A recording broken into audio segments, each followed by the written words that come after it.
মার্কিন ফেডারেল সরকারের কর্মচারীদের কাছ থেকে কাজের হিসাব চেয়েছে ট্রাম্প প্রশাসন।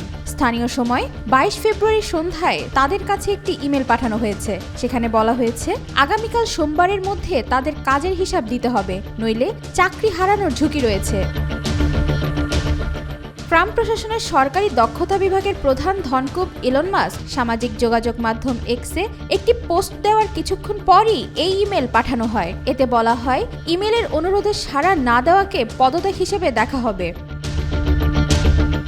এক্সে মাস্ক বলেন, সমস্ত ফেডারেল কর্মচারী শীঘ্রই একটি মেল পাবেন, যেখানে তারা গত সপ্তাহে কি কাজ করেছেন তা জানতে চাওয়া হবে। সেটা জানাতে কেউ ব্যর্থ হলে তা ওই কর্মচারীর পদত্যাগ হিসেবে গণ্য করা হবে।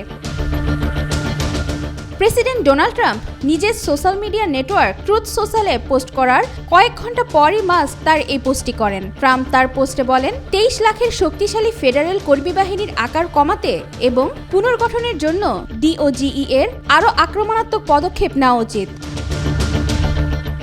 ইমেলগুলো দেখার সুযোগ হয়েছিল রয়টার্সের। তাতে কর্মীদের গত সপ্তাহে কর্মক্ষেত্রে আপনি কি করেছেন তার সারসংক্ষেপ সহ 5টি বুলেট পয়েন্টে উত্তর দিতে বলা হয়েছে। মার্কিন সরকারের অফিস অফ পার্সোনাল ম্যানেজমেন্টের ঠিকানা দিয়ে এই মেল পাঠানো হয়েছে, আর মেইলের জবাব দেওয়ার জন্য সোমবার রাত 11:59 পর্যন্ত সময় দেওয়া হয়েছে। ওয়াহিদা পারভীন নিশিতা, আজকাল।